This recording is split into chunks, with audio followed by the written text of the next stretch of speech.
Hola, buenas tardes a todos los hermanos y amigos que me pueden escuchar a través de este medio. Dios les bendiga grandemente, les reconforte sus vidas y que nos guarde siempre con la bendición de tener el temor de Dios en nuestro corazón.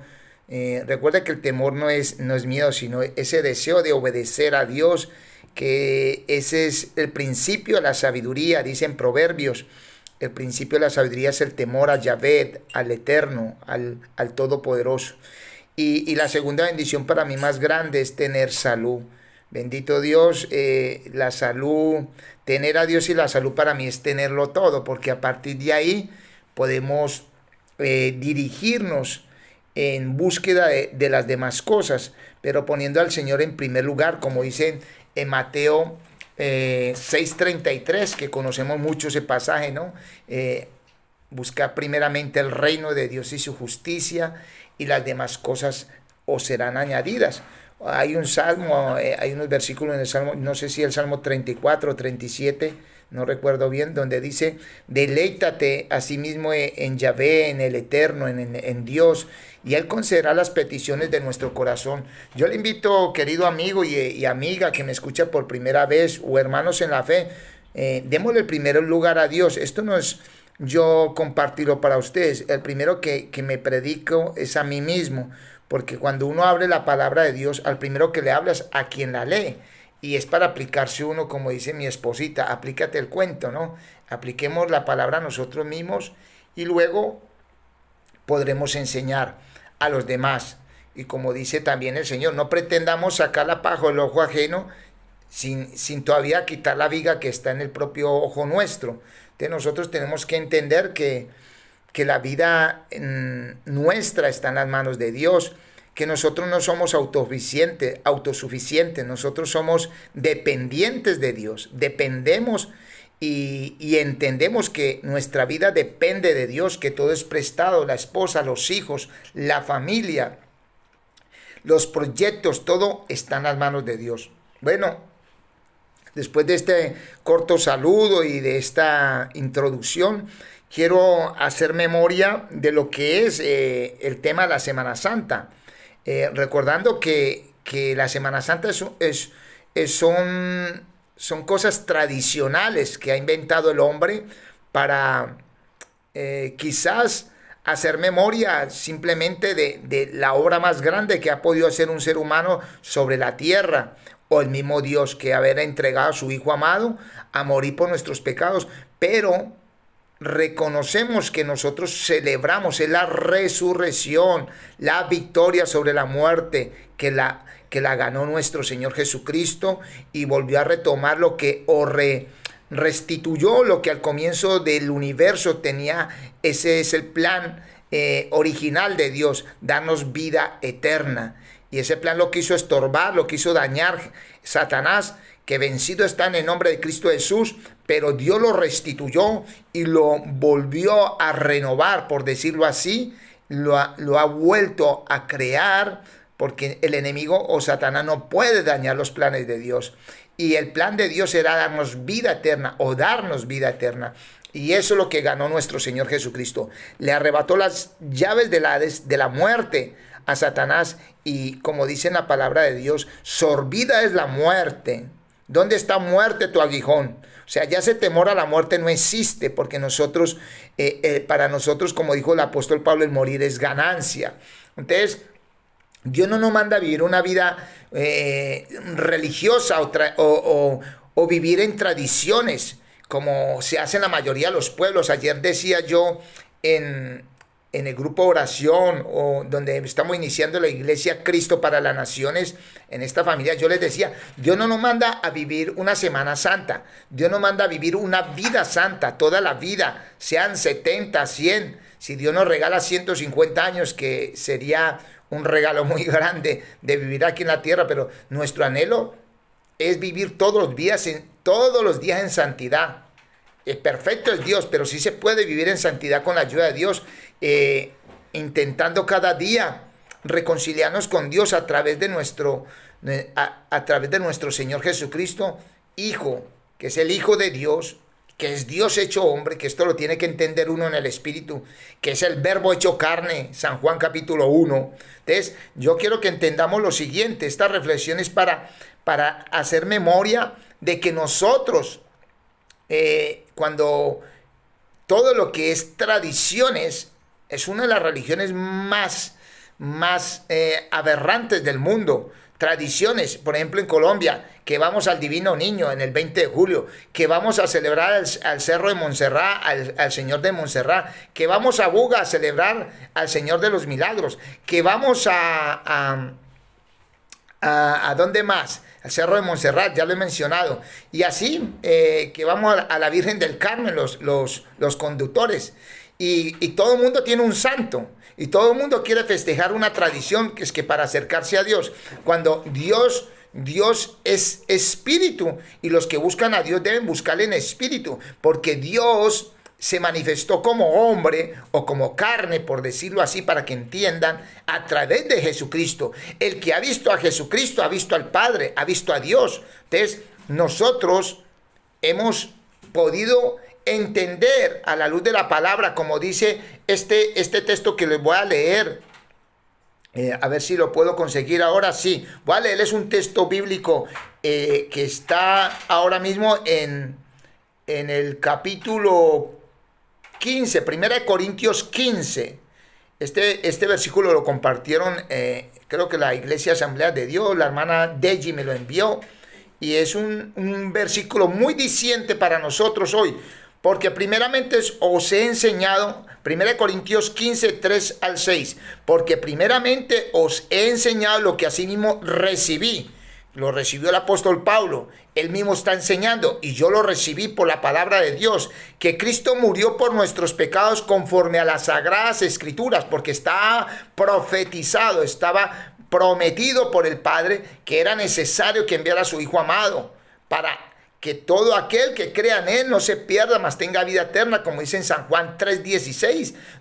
Entonces, Jesús dijo, San Juan 14:6, yo soy el camino, la verdad y la vida. Entonces, y fue sepultado, el verso 4 de 1 Corintios 15, y que fue sepultado y que resucitó al tercer día, conforme a las sagradas escrituras, y que apareció a Cefas, y después a los 12, y después apareció a más de 500 hermanos a la vez, de los cuales muchos viven aún y otros ya duermen. O sea, cuando duermen dice que ya murieron. Es el término en la Biblia, pasar de esta vida a dormir. ¿Por qué? Porque un día Dios va a despertar, va a resucitar a los vivos y a los muertos. Los va a resucitar. A los vivos ya nos pondrá en su lugar, pero los muertos resucitarán en Cristo. Entonces quiero que entienda que la semana tradicional que celebran es muy rico hacer memoria de lo que Dios ha hecho a través. Ayer celebramos la cena del Señor, la cena que Jesús quiso compartir y enseñarles. Dice, este es el pan que representa mi cuerpo, y este es el vino que representa mi sangre, que por vosotros es partido. Dice, hacer todo esto en memoria de mí. O sea, memorizando, recordando que Él murió y que Él resucitó hasta que Él vuelva. Entonces nosotros tenemos que entender que esto, cuando en el mundo secular van a acusar, voy a darles una pequeña enseñanza que me viene a mi cabeza ahora mismo. Cuando una persona es acusada ante las autoridades de un robo o de un asesinato, de un atraco, esa persona es denunciada por quien es ofendido por ese hecho, pero dentro de un juicio es necesario presentar testigos. Entre más testigos haya, y ya cuando hay 2 o 3 testigos, el veredicto se hace más firme, la sentencia es más firme, porque hay testigos, como dicen, testigos oculares que presenciaron el hecho y pueden acusar a aquel que hizo ese acto indebido. Ahora, en la vida de nuestro Señor Jesucristo, todos dicen, nosotros que vimos y testificamos, se apareció a Cefas, luego a los 12, luego, hablamos de que la Virgen María y María Magdalena visitaron la tumba y la tumba estaba vacía, y ellos dijo, resucitó. Ahora, nosotros entendemos que esta palabra es fiel y verdadera, porque la palabra de Dios, ni una tilde ni una jota dejará de cumplirse. Se ha ido cumpliendo letra a letra, palabra a palabra, desde Génesis hasta Apocalipsis. Y si vemos las señales de los últimos tiempos en Mateo capítulo 24, pueden corroborarlo. Entonces, vemos que nuestro Señor Jesucristo fue evidente su nacimiento, fue evidente su vida aquí en la tierra, fue evidente sus milagros y señales, fue evidente su muerte, pero también su resurrección. Lo dice ahí, ya no son 2 o 3 testigos, por eso les hablaba ahora de un hecho delictivo, para confirmarlo. Es un hecho real, porque Jesucristo resucitó y venció en la muerte, y hubo testigos de que Él se presentó después de 3 días, como lo había dicho, y se presentó ante más de 500 personas. O sea, eran evidencias que realmente había testigos. No había cómo negar.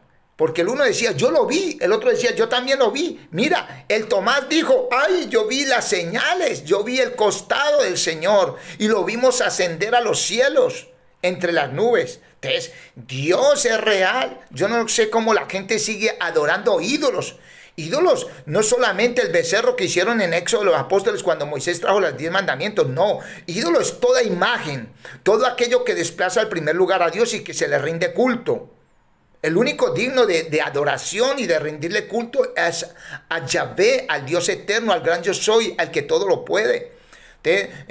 Quitémonos ese velo, por favor. Pídale a Dios que le ayude a comprender que Dios es un Dios real, que Dios no está encerrado en un templo, en 4 paredes. No, nos reunimos allí, parte de la iglesia del Señor, pero el templo, nadie puede contener la grandeza de Dios, porque ni los cielos de los cielos, porque Él es el esplendor de toda la gloria del universo. O sea, Dios no necesita nuestra adoración. Nosotros sí necesitamos de Él, porque Él, y darle gracias a Él, porque Él fue quien nos creó desde el origen de Adán y Eva. Y hizo la restitución, hizo de nuevo un arreglo para presentarnos actos y limpios delante del Padre a través de su sangre derramada en la cruz. Y además de eso nos añadió la vida eterna. Porque si Jesucristo no hubiese resucitado, en vano sería el evangelio, en vano sería la predicación de nuestra doctrina, de que Jesucristo es la fuente de vida eterna. Él es la primicia para la vida eterna. Entonces, por favor, adoremos al Dios vivo. Adóralo en tu casa, adóralo en la iglesia donde se congrega, adóralo en el patio, donde quiera que esté. Tú puedes adorar a Dios de corazón, cerrar sus ojitos y decirle, amado Dios, te doy gracias por el cielo, por las estrellas que creaste, por el sol y la luna. Pero no adoremos las cosas. Dice la palabra de Dios en Romanos que muchos terminaron adorando las cosas creadas antes que al Creador. Nosotros tenemos que adorar al Creador, al que nos diseñó, como el hijo que ama a su madre, a su padre. Ellos saben que son los papás que Dios ha designado y a través de ellos nacieron, pero recordemos que el origen de toda la existencia es Dios. Entonces, nosotros ha pasado una vez más otra semana tradicional y se quejaban aquí en España. Y me perdonan, pero le doy gracias a Dios que no pudieron celebrar ninguna de esas procesiones, porque es que a mí me da cutucuto, como le digo yo a mi esposa. No sé si me entiende, o sea, me da escalofrío de ver, o sea, es increíble que en pleno siglo XXI sigamos adorando estatuas de yeso, de barro, y llámese Virgen, llámese el mismo crucifijo, llámese el Señor del Chinchiná o del Chinchiquirá, o la Virgen del Perpetuo Socorro, o la Virgen de Guadalupe, o aquí es que la Virgen del Rocío, la Virgen de la Gracia allá en Valencia, bueno, tantas vírgenes. No. El único digno de adoración es nuestro Señor Jesucristo. Recuerden que la Virgen María la respetamos y la imitamos porque ella enseñó misma en el primer milagro que hizo Jesús en el ministerio aquí en la tierra, cuando estuvo en las bodas de Caná de Galilea. Ella enseñó lo siguiente: cuando se acabó el vino, se agotó el vino en esa boda, estaban en unas bodas en Caná de Galilea, y dice que y yendo en pos de María, fueron en pos de la madre de Jesús, de Jesús hecho hombre, como él vivió dándonos ejemplo y vivió como cualquiera de los hombres. Lloró, sufrió, padeció, pero Él es Dios, es la imagen visible de Dios invisible, porque es puro y santo. Él es Dios. quiera, discutan o no, lo podemos confirmar a la luz de la palabra. Eso sería un estudio muy profundo, pero yo estoy convencido que Dios se ha manifestado como Padre, como Hijo y como Espíritu Santo. Pero eso hay que entenderlo en el Espíritu, y yo lo he entendido por la gracia de Dios, y yo sé que muchos hermanos lo han entendido. Entonces, volviendo a retomar lo que estoy diciendo, Jesucristo, nuestro Señor, Él vive y reina. Él está a la diestra del Padre. Tú tienes que adorarle de corazón y no rendir culto una semana y luego volver a las borracheras, a la inmoralidad sexual, a la mentira, a robar al empleado, o el empleado trabajando mal. No, nosotros tenemos que vivir una vida en santidad, recta, honesta, íntegra. Ese es el verdadero fruto que Dios quiere que nosotros demos. Vamos a darnos golpes de pecho a una iglesia, a levantar las manos, a todos ser santos, y luego salimos a hacer fechorías. Pues no es así. Es como muchos colombianos sicarios que cogen la camándola, se echan, los que son católicos se persinan, se echan la cruz, y bueno, y dicen que Dios les está ayudando para ir a asesinar a otros. ¿Tú crees que Dios va a respaldar a una persona que va a asesinarle, a quitarle la vida a otro? Eso es inconcebible. Dios dice, en uno de sus mandamientos dice, no matarás. ¿Cómo va a creer un sicario o una persona que Dios lo va a respaldar para robar a otro, para atracar, para hacer mal, para matar? No. Tenemos que tener entendimiento que Dios quiere que nosotros veamos frutos de verdadero arrepentimiento. Entonces, la gente sigue viviendo una vida religiosa, mas yo quiero compartir y complementar lo que ayer estudiamos un poquito, y quiero compartir unos solos versículos de Hechos de los Apóstoles rápidamente, capítulo 17, del 16 al 24. Quiero leer 8 versículos. Capítulo de Hechos de los Apóstoles 17, del 16 al 24. Mientras Pablo los esperaba en Atenas, ya estaba en Grecia, su espíritu se enardecía viendo la ciudad entregada a la idolatría. Si nos ponemos en Colombia o en España, me enardezco yo todavía. O sea, siente uno, vamos a decirlo, una ira santa. Dios mío, ¿cómo es posible que la gente, que porque es Semana Santa? No, Dios quiere que tú vivas una vida santa siempre y estén detrás de los ídolos. Yo fui uno de ellos. Yo como le he dicho a muchas gentes, si usted me va a enseñar a mí qué es el catolicismo, yo fui de las personas que visité a diario la iglesia católica. Fui de los que busqué a Dios en la religión tradicional. Fui de los que busqué a Dios a través de la gnosis, a través del ocultismo, a través de la parapsicología. No, lo encontré a través de un encuentro personal con nuestro Señor Jesucristo. Y ese es así. Es así, así lo estableció Dios, y así es. Y gloria a Dios porque me quitó el velo. Ahora entiendo que Dios me ha enseñado que yo debo buscarle solo a Él a través de Jesucristo. Y que si quieren mucha gente seguir respetando a la Virgen María, la respetamos, pero no la adoramos, porque el único digno de adoración es el Señor. Y también ella enseñó que hiciéramos todo. En Caná de Galilea, cuando fueron a buscarla a ella, a buscar que convirtiera el agua en vino, ya no lo pudo convertir. Ella les dijo, señalando a Jesús, les dice, hacer todo lo que Él os indique. O sea, ella da un mandato que hagamos todo lo que indique Jesucristo. Ahora, seguimos aquí. Así que en verso 17, de hecho, los apóstoles 17, así que discutía en la sinagoga con los judíos, o sea, en la iglesia, en el lugar donde se hablaba de la palabra, y piadosos, judíos y piadosos en la plaza cada día con los que concurrían. Y algunos filósofos de los epicúreos, de los estoicos, disputaban con él, y unos decían, ¿qué querrá decir este palabrero? Y otros me pueden decir a mí, ¿qué querrá decir este palabrero? Parece que es predicador de nuevos dioses, porque les predicaba el evangelio de Jesús y de la resurrección. Y tomándole le trajeron al areópago, diciendo, ¿podremos saber qué es esta nueva enseñanza de que hablas? Preguntan. Pues traes a nuestros oídos cosas extrañas. Queremos pues saber qué quieres decir esto. Les dicen ellos. Verso 21. Porque todos los atenienses, los que están en Atenas, los que están hoy en día en España, en Colombia, en Francia, bueno, En diferentes partes del mundo se sigue adorando cantidad y se sigue celebrando cantidad de ritos religiosos que para nada sirven y no le agradan a Dios. La Biblia dice en Éxodo 20, no te harás imagen ni ninguna semejanza. O sea, dice ninguna es ninguna. Ay, que es una fotico y justificamos que fotico. Pues que Dios no quiere ninguna semejanza de lo que hay arriba en el cielo, ni abajo en la tierra, ni abajo en las aguas del mar. Viene un escultor que puede ser un sinvergüenza y hace una imagen y ya todo el mundo le rinde idolatría y ya hace de eso un dios, de la leña, de un árbol, o de la masilla, de qué sé yo, del barro, del oro, de la plata. No, adoremos a Dios como le dijo y le enseñó Jesucristo, porque el Padre ciertamente busca adoradores que le adoremos en espíritu y en verdad. En San Juan capítulo 4. Verso 24. Entonces, en el verso 22 de Hechos de los Apóstoles, volvemos aquí, 17-22. Entonces, Pablo, puesto en pie en medio del areópago, dijo: varones atenienses, en todo observo que sois muy religiosos. Verso 23.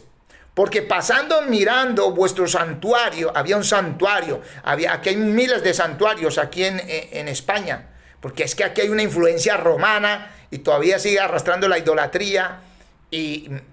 lamentablemente, los que hoy en día, la nueva generación de estos países europeos se volvió atea, se resintieron con Dios porque enseñaron la mentira de la religión que fue creada por Constantino, emperador romano, que hizo de la política y de la religión una sola cosa. Y trajo verdades, como enseña la Iglesia Católica, pero trajo mentiras. Es como cuando a una mujer, el marido le dice una verdad mezclada con mentiras. Ella sabe, pero si me estás mintiendo, es cierto que tú estuviste allí, pero luego te fuiste, ¿y por qué no me dices la verdad? Pero lo mismo es en el tema religioso. La gente, por ejemplo, sabe que en la Iglesia Católica nos enseñan, o en la religión nos enseñan, que Dios se ha manifestado como Padre, Hijo y Espíritu Santo. Pero nos enseñaron es que a bautizar los niños. En la Biblia no está registrado bautizo de niños. Jesús mismo dio ejemplo de que fue bautizado siendo mayor, siendo ya en su ministerio por Juan Bautista, fue bautizado en el río Jordán. Entonces podemos ver de que Dios nos da ejemplo de vida en todo. Ahora, ¿por qué no se bautizan los niños? Porque los niños son santos. Una criatura que no tiene conocimiento de pecado, que no tiene conocimiento de maldad, ¿de qué se tiene que arrepentir por amor de Dios? Y Jesucristo cubre todo pecado. Y más cuando es un niño. Por eso tenemos que arrepentirnos nosotros los mayores cuando ya concebimos pecado. Sabemos que es malo y hacemos lo malo. Entonces, amados, quiero decirles que en el verso 23 dice: al Dios no conocido, a que vosotros adoráis, pues sin conocerle, es a quien yo os anuncio. A ver, ¿y cuál Dios anunciaba él? En el verso 24, y ahí termino y hago conclusión. Me he alargado un poco, bendito sea el Señor. Es lo que Dios me ha puesto, esto es esporádico, gloria a Dios. El Dios que hizo, capítulo 17 de Hechos de los Apóstoles, verso 24. Y les dice así: el Dios que hizo el mundo y todas las cosas que en él hay, siendo Señor del cielo y de la tierra, no habita en templos hechos por manos humanas. La gente le rinde culto, idolatría a los santuarios. Vemos en Colombia, en Latinoamérica, por donde pase idolatría. Aún en México le rinden culto a la muerte. ¡Qué error más grande! Cuando hay un Dios poderoso, y si la gente se convirtiera a los malos caminos y nos humilláramos delante de Dios, vendrían tiempos cambiados sobre este planeta y seguro que Dios quitaría esta pandemia. Yo estoy seguro que sí. Porque Dios, cuando en la Biblia se registra gente que se ha humillado delante de Dios, como por ejemplo el pueblo de Nínive, se humilló y Dios tenía ya sentenciado que iba a destruir a Nínive. Y sin embargo ellos ayunaron, se arrepintieron, hubo un cambio de corazón, de vida, y el Señor se retractó de exterminar esa ciudad. Pero vemos otro caso, juego consumidor del Señor, Sodoma y Gomorra. Los sodomitas y godomitas era gente depravada inmoralmente, gente que no temía a Dios, gente que hacía lo que le daba la gana. Y allí solo imperaba las relaciones entre hombres y hombres y mujeres y mujeres. Era una aberración que se está viendo hoy en día. Y sin embargo no se arrepentían. Y vino juicio de Dios y los consumió a todos. Entonces Dios es amoroso, misericordioso y bueno. Y si Tú y yo hemos pecado hoy y Dios nos da vida. Pues es tiempo de ponernos a cuenta con Dios. Recuerde que la primera palabra que enseña Jesucristo en el ministerio es, por ejemplo, en San Marcos 1, verso 15, dice: arrepentíos y creer en el Evangelio. Y Juan Bautista decía: arrepentíos o pereceréis. Juan Bautista, el que preparó el camino del Señor. Entonces, Dios nos está invitando a un arrepentimiento genuino y a buscar a Dios mientras pueda ser hallado. Mientras tú tengas vida, y si has pecado, si has cometido errores como los cometo yo, como arrepintámonos de corazón y volvámonos a Dios, y Dios traerá un tiempo de refrigerio, de renovación. Y aunque haya dificultades, aunque haya luchas, el Señor nos promete que estará con nosotros todos los días de nuestra vida, hasta la eternidad. Yo digo, dice hasta el fin, yo digo hasta la eternidad. Entonces, mis amados, conclusión: no nos manda el Señor a celebrar Semana Santa, nos manda a vivir una vida santa. Que memoramos en la Semana Santa la muerte y la resurrección. Yo ayer danzaba en la última parte del culto, con la última alabanza. Hay fiesta. ¿Por qué hay fiesta? Porque nosotros estamos sentenciados a una condenación eterna, y Jesucristo, al resucitar al tercer día y vencer la muerte, Él nos prometió que nos daría vida eterna a aquellos que creyéramos en Él. Amén. Entonces, Dios quiere que tú y yo vivamos una vida en orden y en santidad. Y que cuando cometemos un error, inmediatamente pidamos perdón a Dios. Y ojalá no cometiéramos errores. Que Dios nos ayude a vivir una vida ordenada, íntegra. Y segunda instancia, llegar a vivir dando testimonio al Señor. No se avergüence el Evangelio, porque es poder de Dios. Y recuerde que la salvación, yo lo he dicho, la salvación la ganó el Señor. Eso no lo quita nadie.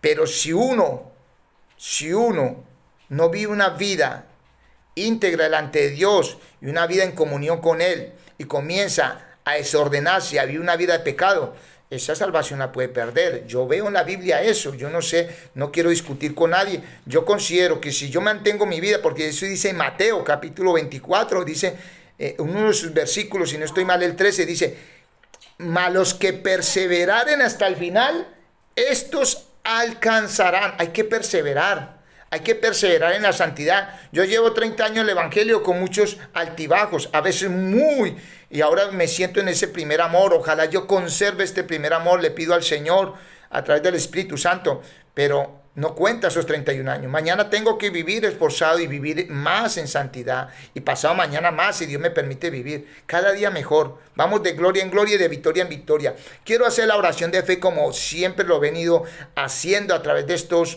audios. Y quiero decirle, querido amigo, hermano que me escucha, comparta este audio, compártalo con otro y dígale hasta el final, porque el hermano Ernesto hace una oración de fe, que es el inicio de un reencuentro con Dios. Y dígale así: amado Dios, díselo, hermano que me escucha, persona que me escucha por primera vez, dile: amado Dios, yo reconozco que tú eres mi Señor, y yo quiero abrirle las puertas de mi ser, de mi alma, de mi espíritu, de todo mi cuerpo, para que tú, Señor Jesucristo, entres a mi vida y reine. Y yo te pido, Señor Jesucristo, que sea mi Señor y Salvador. Te ruego que me perdone. Pídele perdón a Dios por todos sus pecados. Le pido perdón, Dios, por todos mis pecados. Me arrepiento y te ruego que me laves con tu sangre preciosa. Y te suplico que escribas mi nombre en el libro de la vida y no lo borres jamás. Amén y amén. Aquella persona que ha hecho esta oración de fe, ya es un inicio. Es como cuando usted fue aceptado por esa novia que hoy en día es su esposa. Empezó un día. Hoy en día prosigue porque ya se casaron. Pues cásate con Dios. Yo decidí seguir a Cristo. No vuelvo atrás. No vuelvo atrás. En el nombre de Cristo. Siempre adelante. Entonces, busca una Biblia. Hay muchas versiones. La versión moderna, la versión Reina Valera, la versión Dios habla hoy, traducción de las Américas, la Biblia inglesa. Bueno, hay cantidad de versiones. Consigue una Biblia. Empieza, te recomiendo, por el libro de San Juan. habla con Dios Padre en su recámara, en su recinto. Pídale, Padre, en el nombre de Jesús, por mi esposa, por mis hijos, por el trabajo. Sí, orar es hablar con Dios. No rezamos, no repetimos y repetimos oraciones repetitivas, no.